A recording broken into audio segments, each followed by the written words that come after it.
प्यारे बच्चों, आज हम हिंदी व्याकरण में अध्याय 9 लिंग के बारे में पढ़ेंगे, जिसे इंग्लिश में जेंडर कहा जाता है। लिंग क्या है बच्चों कि लिंग शब्द का अभिप्राय है चिन्ह। चिन्ह का मतलब क्या है? जिनसे हमें पहचान होती है। सभी संज्ञा शब्दों का कोई न कोई लिंग अवश्य होता है। लिंग से उसके रूप की पहचान होती है कि बच्चों संज्ञा शब्दों के लिंग से ही हम उसकी पहचान कर पाते हैं। आइए इस उदाहरण से समझते हैं। लड़का पढ़ रहा है। चित्र में आप देख रहे हैं कि लड़का पढ़ रहा है, लड़की झूल रही है।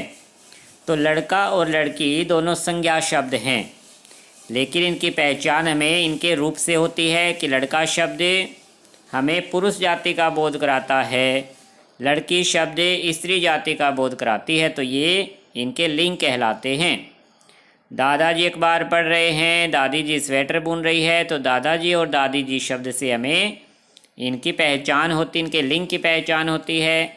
माली पौधों को सींच रहा है, मालिन फूलों की माला बना रही है। तो माली और मालिन शब्द से हमें इन संज्ञा शब्दों की पहचान हुई कि उपयुक्त वाक्यों में लड़का दादाजी माली शब्द पुरुष जाति का बोध करा रहे हैं तथा लड़की दादी जी और तथा मालिन स्त्री जाति का बोध करा रहे हैं।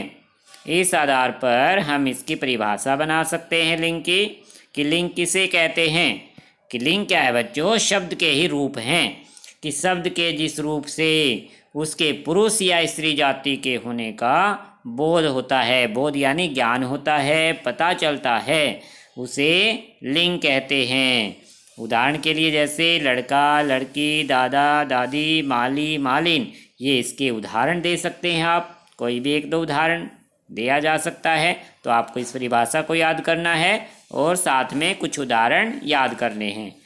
इसी आधार पर बच्चों लिंग के दो भेद माने गए, क्योंकि दो तरह की पहचान की जाती है, पुरुष और स्त्री की। तो इसीलिए लिंग के दो भेद बन गए, पुल्लिंग और स्त्रीलिंग।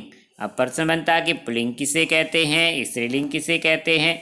तो पुल्लिंग पुरुष जाति का बोध कराने वाले शब्द पुल्लिंग कहलाते हैं, जैसे पिता, देवर, राजा, बैल, पति, मोर, सेठ। इन सभी शब्दों से क्या है बच्चों में पुरुष जाति का बोध होता है, इसलिए ये सभी पुल्लिंग कहलाते हैं। स्त्रीलिंग स्त्री जाति का बोध कराने वाले शब्द स्त्रीलिंग कहलाते हैं, जैसे माता, देवरानी, रानी, गाय, पत्नी, सेठानी। इन सभी शब्दों से क्या है बच्चों में स्त्री जाति का बोध होता है, इसलिए यह क्या कहलाते हैं? स्त्रीलिंग शब्द कहलाते हैं। तो इस तरह से बच्चों दो तरह के लिंग होते हैं, पुल्लिंग और स्त्रीलिंग।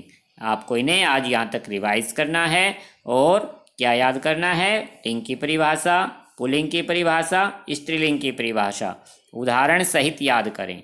अच्छा बच्चों, धन्यवाद।